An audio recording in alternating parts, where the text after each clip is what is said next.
जय श्री कृष्णा। राधे राधे। स्वागत है आपका हमारे चैनल पार्वती पनमोली में।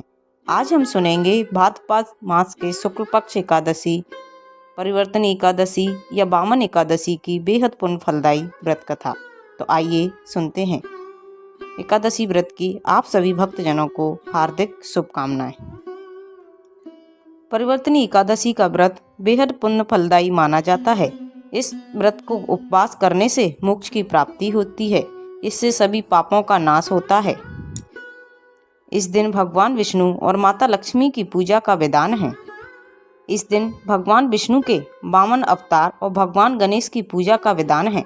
ऐसा कहा जाता है इस व्रत के प्रभाव से सभी पापों का अंत हो जाता है। हिंदू पंचांग के अनुसार इस साल यह व्रत 14 सितंबर दिन शनिवार को रखा जाएगा।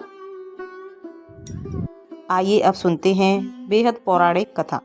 एक बार युधिष्ठिर कहने लगे, हे प्रभु, भाद्रपद शुक्ल एकादशी का नाम क्या है? इसकी विधि तथा इसकी महिमा कृपया करके हमें बतलाइए। तब भगवान कृष्ण ने कहा कि सभी पापों का नाश करने वाली उत्तम वामन एकादशी की महिमा मैं तुमसे कहता हूँ, उसे ध्यानपूर्वक सुनो। यह पद्मा, परिवर्तनी एकादशी या डोल ग्यारस या वामन एकादशी के नाम से विख्यात है।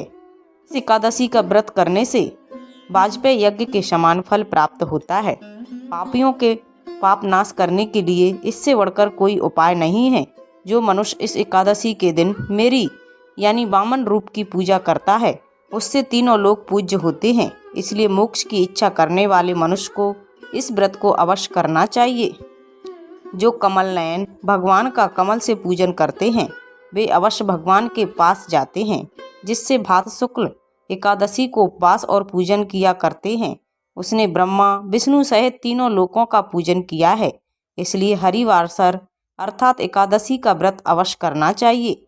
इस दिन भगवान श्री हरि करवट लेते हैं, इसलिए इस एकादशी को परिवर्तनी एकादशी भी कहा जाता है।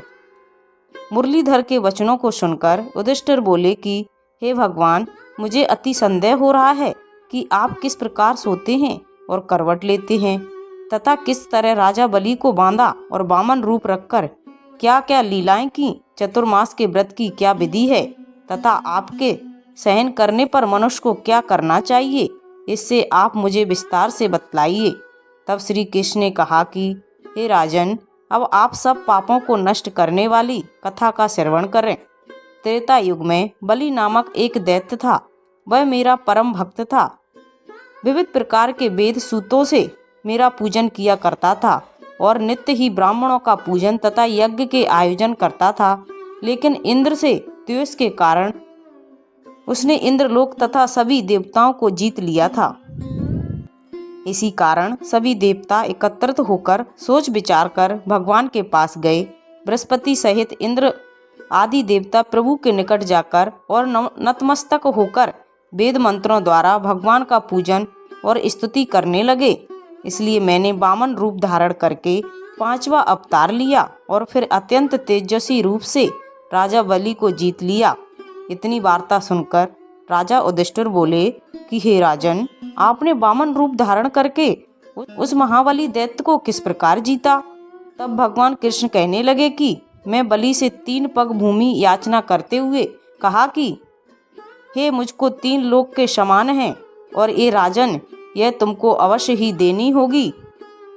राजा बलि ने इसे तुच्छ याचना समझकर 3 पग भूमि देने का संकल्प मुझको दे दिया और मैंने अपने त्रिविक्रम रूप को बढ़ाकर यहाँ तक कि भूमि लोक में पद, भूर्मलोक में जंगा, स्वर्ग लोक में कमर, महलोक में पेट, जनलोक में हृदय, यमलोक में कंठ की स्थापना कर सत्यलोक में मुख, उसके ऊपर मस्तक स्थापित किया।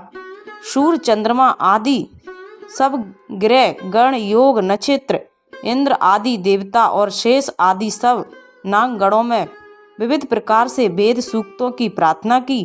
तब मैंने राजा बलि का हाथ पकड़कर कहा कि हे राजन, एक पद से पृथ्वी, दूसरे पद से मैंने स्वर्ग लोक पूर्ण हो गए हैं। अब तीसरा पग मैं कहाँ रखूं?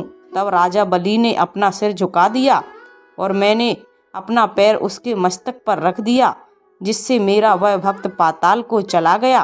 फिर उसकी विनती और नम्रता को देखकर मैंने कहा कि हे बलि, मैं सदैव तुम्हारे पास रहूंगा।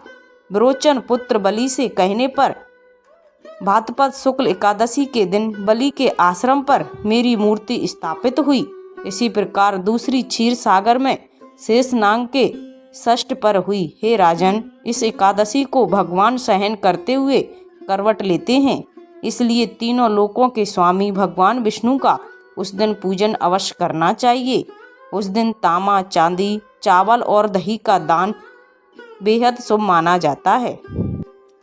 इसके साथ ही रात्रि को जागरण अवश्य करना चाहिए। जो विधि पूर्वक इस एकादशी का व्रत करते हैं वे सब पापों से मुक्त होकर स्वर्ग में जाकर चंद्रमा के समान प्रकाशित होते हैं और यश पाते हैं। जो साधक इस कथा को पढ़ते हैं या सुनते हैं या सुनाते हैं उनको 1000 अश्वमेघ यज्ञ का फल प्राप्त होता है और श्री हरि की कृपा सदैव उसके ऊपर बनी रहती है। तो ये थी भादो मास के शुक्ल पक्ष की वामन एकादशी की बेहद पुण्य फलदायी व्रत कथा। अगर आपको अच्छी लगे तो प्लीज़ चैनल को लाइक, शेयर एंड सब्सक्राइब कीजिए। साथ में बेल आइकन को ऑन कर दीजिए ताकि जब भी लेटेस्ट वीडियो अपलोड करें उसकी जानकारी सबसे पहले आपको मिल जाए। और कमेंट में जय श्री कृष्ण अवश्य लिखिए। Thank you.